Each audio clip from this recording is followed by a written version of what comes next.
괴로움은 외부로부터 오는 괴로움과 내부에서 일어나는 괴로움이 있습니다. 외부로부터 오는 괴로움은 감각기관을 통해서 들어오며 내부의 괴로움은 자신의 마음에 탐욕과 성냄과 어리석음이 있을 때 일어납니다. 어떤 괴로움이거나 괴로움이 일어났다고 알아차리면 그 괴로움은 사라집니다. 그러나 오랫동안 지속된 괴로움이므로 알아차렸다고 해서 완전하게 소멸하지는 않습니다. 알아차림을 지속할 때만이 그 괴로움이 다시 나타나지 않습니다. 이때 괴로움은 소멸된 것이 아니고 알아차림에 의해 잠시 물러나 있다가 다시 나타날 기회를 노리고 있습니다.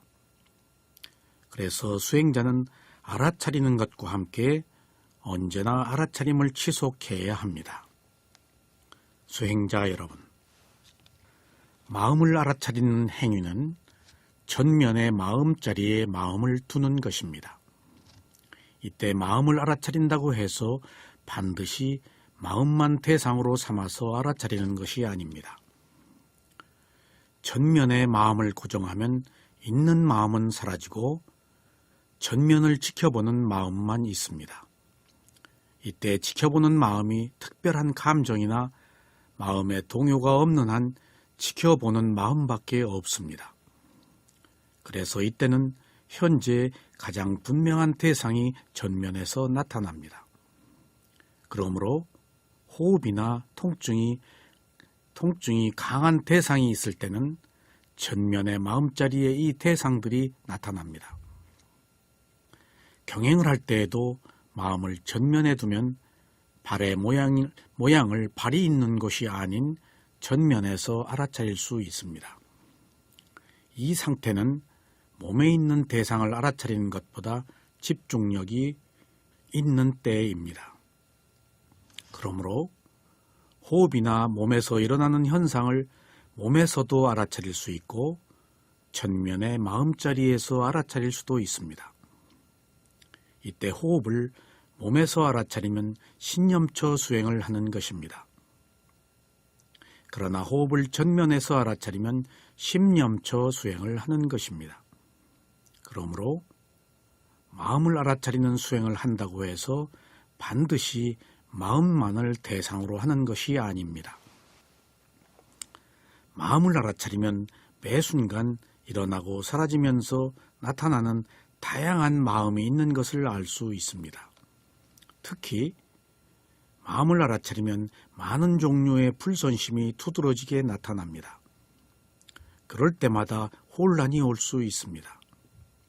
이때 이 마음은 나의 마음이 아닙니다.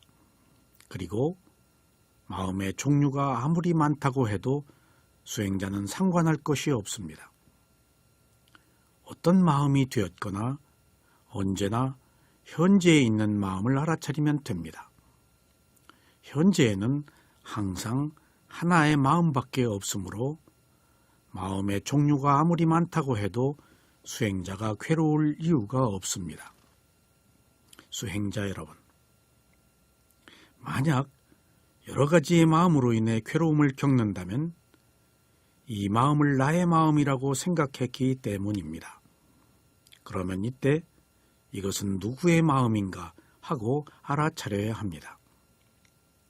수행자는 언제나 현재의 마음을 알아차리면 알아차리는 것에 마침표를 찍지 않습니다.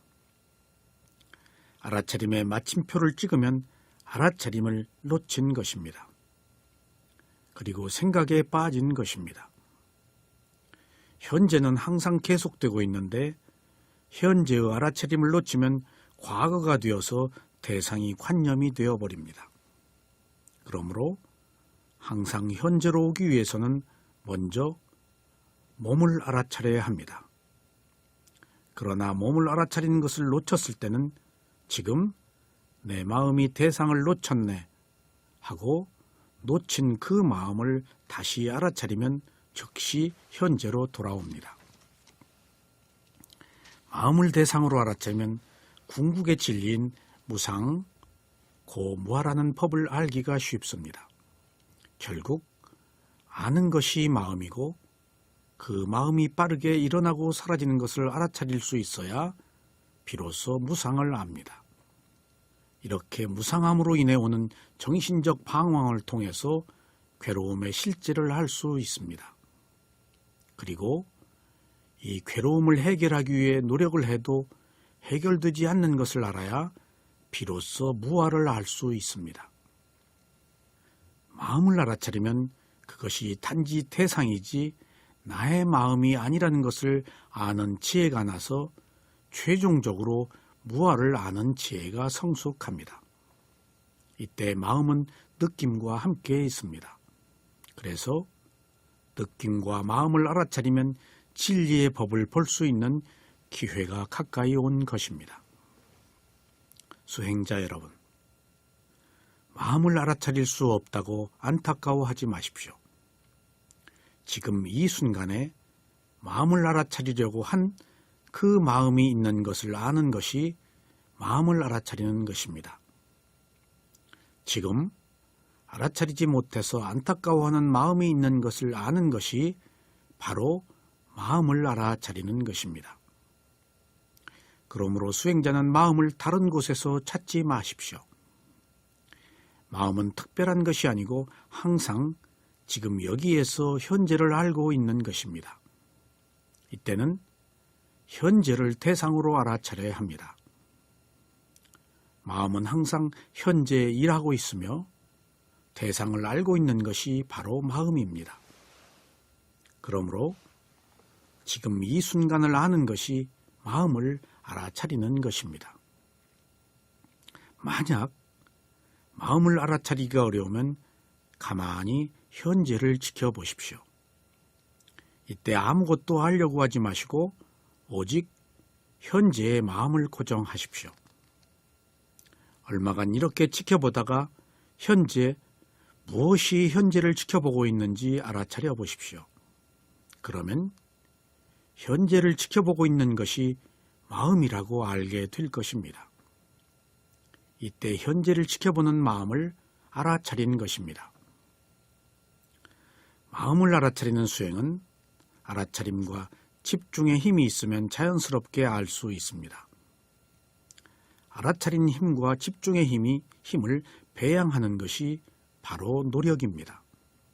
그러므로 노력이 앞에서 이끌어야 마음을 알아차릴 수 있습니다. 노력을 해서 알아차림을 지속하는 것이 집중입니다. 집중은 다른 것이 아니고 대상에 마음을 오래 머물게 하는 것입니다. 그러나 마음이 저 스스로 머물지 않습니다. 마음은 살아온 습관에 의해 잠시도 한 곳에 머물지 않고 달아납니다. 이때 이러한 마음을 머물게 하는 것이 노력입니다. 그러므로 노력과 알아차림은 항상 하나로 결속되어서 항상 함께 일을 해야 합니다. 알아차림이란 말에 기억이라는 뜻이 포함되어 있는데 이것은 알아차릴 대상을 기억하여 잊지 않는다는 것으로 이것이 바로 노력을 하는 것입니다. 이러한 노력과 알아차림은 먼저 몸을 대상으로 해야 합니다. 만약 몸이 긴장하고 있다면 이 긴장을 통하여 마음을 알아차릴 수 있습니다. 몸은 마음에 의하여 이끌립니다. 그러므로 몸이 긴장하고 있다는 것은 바로 마음이 긴장하고 있는 것입니다. 그래서 몸을 알아차리는 힘을 키우면 자연스럽게 몸에 직접적인 영향을 주는 마음을 알 수 있습니다. 우리가 몸을 움직이려고 할 때 움직이려고 하는 마음이 있어서 움직이는 것을 알아차려야 합니다. 그러므로 몸을 통하여 마음을 알아차릴 수도 있습니다. 몸과 마음의 관계에서 마음이 몸에 영향을 주기도 하고 몸이 마음에 영향을 주기도 합니다. 그래서 몸을 알아차리면 마음을 알 수가 있고 마음을 알아차리면 몸의 상태를 알 수 있습니다. 이러한 몸과 마음은 항상 함께 있으면서 밀접하게 연결되어 서로 반응합니다. 이렇게 몸과 마음이 상호적인 관계에 있는 것을 알아차리면 지혜를 얻습니다. 이때 몸과 마음을 하나로 보아서는 안 됩니다. 몸과 마음이 하나라고 보는 것이 기존의 생각입니다. 몸과 마음을 분리해서 볼 수 있을 때 비로소 대상의 바른 성품을 알 수 있습니다. 몸은 몸의 고유한 영역이 있습니다. 마음은 마음의 고유한 영역이 있습니다. 몸은 몸의 역할이 있고 마음은 마음의 역할이 있습니다.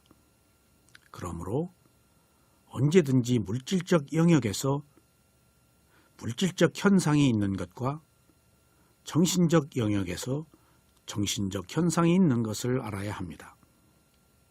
이들 두 가지를 서로 분리해서 볼 수 있을 때 비로소 바른 지혜가 납니다. 마음을 알아차릴 때 반드시 어떤 조건 하에서만 알아차릴 수 있는 것은 아닙니다. 고요할 때 집중력이 있어야 마음을 알아차릴 수 있지만 반드시 고요할 때만 마음을 알아차릴 수 있는 것은 아닙니다. 화가 났을 때는 고요할 수가 없습니다. 그러나 화가 났을 때 오히려 화가 난 마음을 알아차리기가 좋습니다. 그러므로 반드시 고요해야만 마음을 알아차린다거나 지혜가 있어야만 마음을 알아차리지는 않습니다. 다만 어느 때고 마음을 알아차리려는 의도를 내는 것만 있으면 됩니다.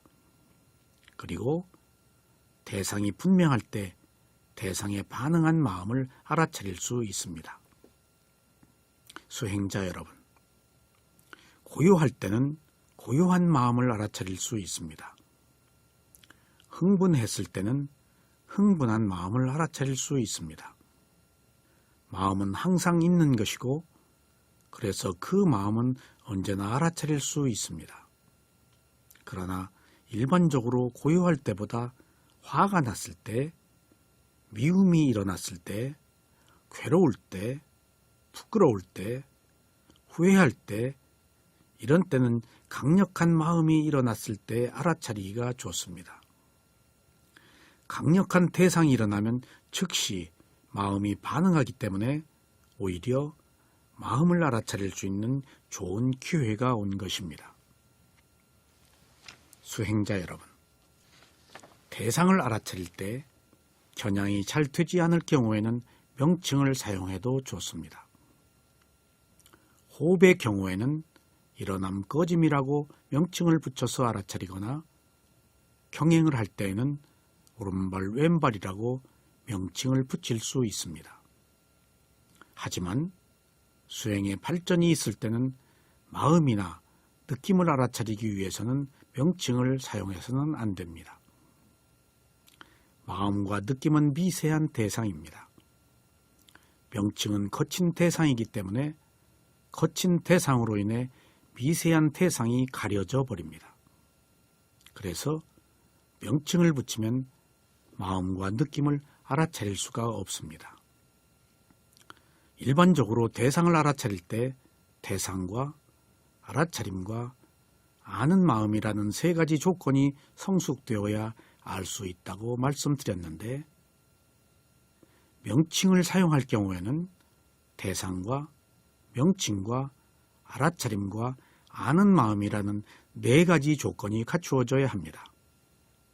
그래서 명칭을 붙일 때는 마음이 대상의 실제를 알아차리지 않고 마음이 명칭을 대상으로 알아차리는 경우가 있습니다. 가령 호흡의 일어남과 꺼짐을 알아차릴 때 호흡이 일어나는 순간에 꺼짐이라고 명칭을 붙여서 알아차리고 호흡이 꺼지는 순간에 일어남이라고 명칭을 붙일 수 있습니다. 이때는 대상을 알아차리는 것이 아니고 명칭을 알아차리는 것입니다. 그래서 대상과 상관이 없는 것을 입으로 외울 수 있습니다.